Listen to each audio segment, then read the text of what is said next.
দক্ষিণ ও দক্ষিণ পূর্ব এশিয়ার বড় একটি অংশ জুড়ে ঘূর্ণিঝড় ও ভারী বৃষ্টিপাতে গত কয়েকদিনে ভয়াবহ বন্যা ও ভূমিধসের ঘটনা ঘটেছে।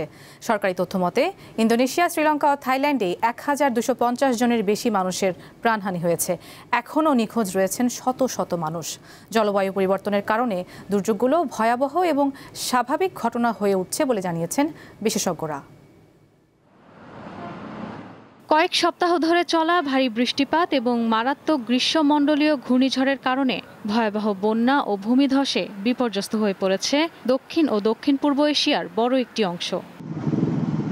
শ্রীলঙ্কা, থাইল্যান্ড ও ইন্দোনেশিয়ার সুমাত্রায় কাদায় তলিয়ে গেছে শহর ও গ্রাম। উদ্ধার তৎপরতায় কয়েক সপ্তাহ লেগে যেতে পারে বলে ধারণা করা হচ্ছে। শ্রীলঙ্কায় বন্যা ও ভূমিধসে ১১ লাখের বেশি মানুষ বাস্তুচ্যুত হওয়ার পর দেশটিতে জরুরি অবস্থা ঘোষণা করা হয়েছে। নজিরবিহীন মানবিক সংকটের মুখোমুখি দেশটি। তবে সবচেয়ে বেশি ক্ষতিগ্রস্ত হয়েছে ইন্দোনেশিয়ার বিভিন্ন অঞ্চল, বিশেষ করে উত্তর সুমাত্রা প্রদেশ জুড়ে সর্বত্র ভূমিধসে ভয়াবহ অবস্থা দেখা দিয়েছে।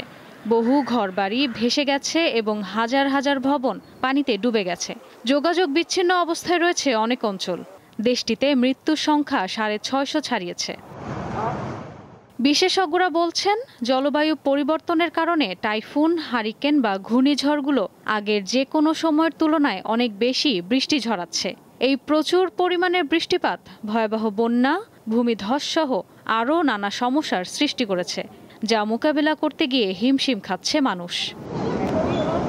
গত সপ্তাহের ঘূর্ণিঝড়গুলো অর্থাৎ সেনিয়ার ও ডিটাওয়া এবং টাইফুন কোটো তীব্র ঝড় না হলেও এগুলো অনেক বেশি বৃষ্টি ঝরিয়েছে। এছাড়া বায়ুমণ্ডলের উষ্ণতা ও সাগরের উষ্ণতা এ ধরনের ঝড়কে আরও শক্তিশালী করছে বলে জানিয়েছেন বিশেষজ্ঞরা, যা ভারী বৃষ্টি ও প্রবল বন্যা বাড়িয়েছে, বেড়েছে প্রাণহানির সংখ্যাও। ইশরাত সুমা, দীপ্ত বার্তাকক্ষ। কারাগারে বন্দী পাকিস্তানের সাবেক প্রধানমন্ত্রী ইমরান খানের সঙ্গে সাক্ষাৎ করেছেন তার বোন উজমা খান।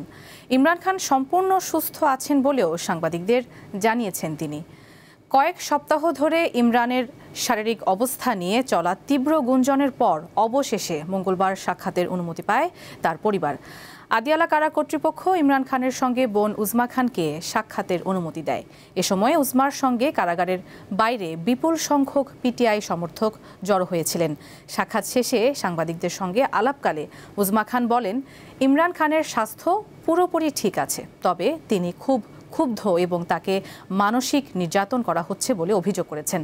গত মাসে ইমরান খানের ৩ বোন নরিন নিয়াজি, আলিমা খান এবং উজমা খান ভাইয়ের সঙ্গে দেখা করতে চাওয়ায় নিরাপত্তা বাহিনীর সদস্যদের হাতে লাঞ্ছিত হয়েছেন বলে অভিযোগ করেন। এরপরই দেশটির সামাজিক যোগাযোগ মাধ্যমে ইমরান খান কারাগারে মারা গেছেন বলে গুজব ছড়িয়ে পড়ে।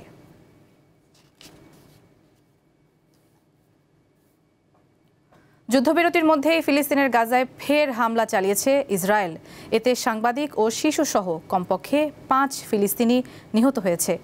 গাজা সিটির আল তুফা এলাকায় ইসরায়েলি গোলাবর্ষণে এক শিশুসহ ২ জন নিহত হয়েছে, আহত হয়েছে ১৫ জন। এছাড়া পূর্ব গাজা সিটির জায়তুন এলাকায় ইসরায়েলি গুলিতে আরও এক ফিলিস্তিনি নিহত হন। অন্যদিকে খান ইউনিসের কেন্দ্রীয় অংশে ইসরায়েলি হামলায় ফটো সাংবাদিক মাহমুদ ওয়াদি নিহত হয়েছেন। গাজার স্বাস্থ্য মন্ত্রণালয় জানিয়েছে, গত ১০ অক্টোবর যুদ্ধবিরতি কার্যকর হওয়ার পর থেকে ইসরায়েলি হামলায় অন্তত ৩৫৬ জন নিহত এবং ৯০০ জনেরও বেশি মানুষ আহত হয়েছে। এছাড়া ২০২৩ সালের অক্টোবর থেকে এ পর্যন্ত ইসরায়েলের হামলায় ৭০,০০০-এর বেশি ফিলিস্তিনি নিহত হয়েছেন, যাদের বেশিরভাগই নারী ও শিশু। আহত হয়েছে ১,৭১,০০০-এরও বেশি মানুষ।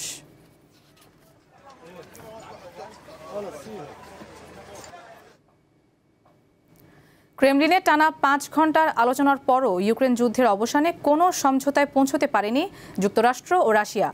রুশ প্রেসিডেন্ট ভ্লাদিমির পুতিনের সঙ্গে মঙ্গলবার মধ্যরাত পর্যন্ত আলোচনা করেন ট্রাম্পের বিশেষ দূত স্টিভ উইটকফ।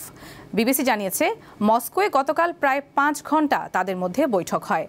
মধ্যরাতে ক্রেমলিনের কর্মকর্তারা জানান, রুশ প্রেসিডেন্ট পুতিনের সঙ্গে যুক্তরাষ্ট্রের প্রতিনিধিদের বৈঠক গঠনমূলক হলেও রাশিয়ার দখলকৃত ইউক্রেনের ভূখণ্ডের নিয়ন্ত্রণ কার হাতে থাকবে, গুরুত্বপূর্ণ এই বিষয়ে কোনো সমঝোতায় পৌঁছতে পারেনি দুই পক্ষ। বৈঠকে যুক্তরাষ্ট্রের পক্ষে ছিলেন প্রেসিডেন্ট ডোনাল্ড ট্রাম্পের বিশেষ দূত স্টিভ উইটকফ ও জামাতা জ্যারেড কুশনার। আর রাশিয়ার পক্ষে ছিলেন দেশটির প্রেসিডেন্টের পাশাপাশি অর্থনৈতিক দূত কিরিলি দিমিত্রিয়েভ এবং জ্যেষ্ঠ সহযোগী ও পররাষ্ট্রনীতি বিষয়ক উপদেষ্টা ইউরি উশাকভ।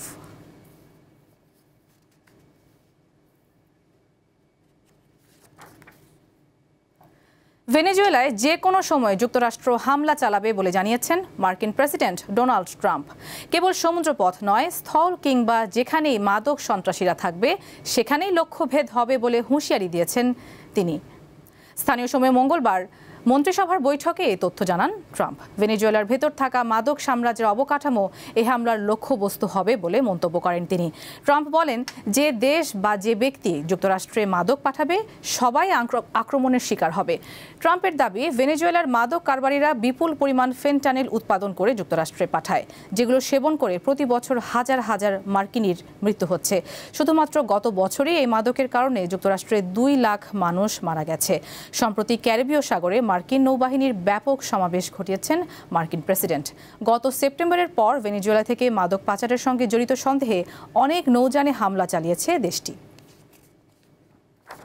বিশ্বের 19টি অ-ইউরোপীয় দেশের নাগরিকদের গ্রিন কার্ড ও নাগরিকত্বের আবেদন স্থগিত করেছে ট্রাম্প প্রশাসন।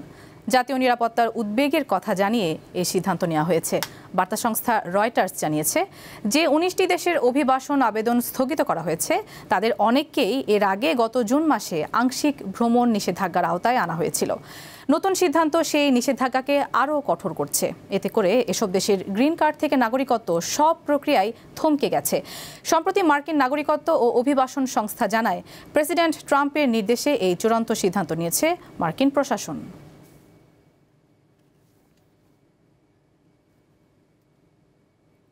এক রাতের মধ্যেই জার্মান সেনাবাহিনীর বিপুল পরিমাণ গোলাবারুদ চুরি হয়ে গেছে। স্থানীয় গণমাধ্যমকে বিষয়টি নিশ্চিত করেছে জার্মানির প্রতিরক্ষা মন্ত্রণালয়। তবে কে বা কারা চুরি করেছে তা এখনও জানা যায়নি। সংবাদ মাধ্যম বিবিসি বলছে, পূর্ব জার্মানির বুর্গ শহরে একটি ডেলিভারি লরি থেকে সেনাবাহিনীর বিপুল পরিমাণ গোলাবারুদ চুরি হয়ে গেছে বলে জানিয়েছে দেশটির প্রতিরক্ষা মন্ত্রণালয়। জার্মান সংবাদ সংস্থা ডিপিএকে দেয়া বক্তব্যে কর্মকর্তারা চুরি হওয়া গোলাবারুদের সুনির্দিষ্ট পরিমাণ না জানালেও প্রতিরক্ষা বাহিনীর একজন মুখপাত্রের বরাতে বলা হয়েছে, চুরি হওয়া গোলাবারুদের পরিমাণ প্রায় 20,000 রাউন্ড। অন্যান্য কিছু সূত্র জানিয়েছে, ডেলিভারি লরির ওই চালানে পিস্তলের জন্য 10,000 রাউন্ড গুলি, অ্যাসল্ট রাইফেলের জন্য 9,900 রাউন্ড ব্ল্যাঙ্ক বুলেট এবং ধোঁয়া সৃষ্টিকারী গ্রেনেড ছিল।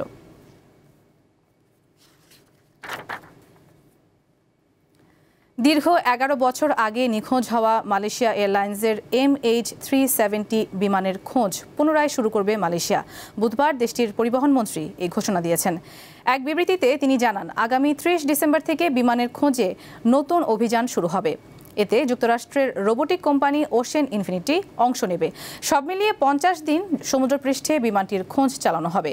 2014 সালের 8 মার্চ ফ্লাইট MH370 বিমানটি কুয়ালালামপুর থেকে চীনের রাজধানী বেইজিংয়ে যাওয়ার পথে হঠাৎ করে নিখোঁজ হয়ে যায়। বিমানটিতে 12 মালয়েশিয়ান ক্রু সহ 227 যাত্রী ছিলেন। বিমানটি নিখোঁজ হওয়ার পর পৃথিবীর ইতিহাসে অন্যতম বড় উদ্ধার অভিযান চালানো হয়। তবে এখন পর্যন্ত এটির সন্ধান পাওয়া যায়নি। বিমান খাতে এই ঘটনাকে অন্যতম বড় রহস্য হিসেবে বিবেচনা করা হয়।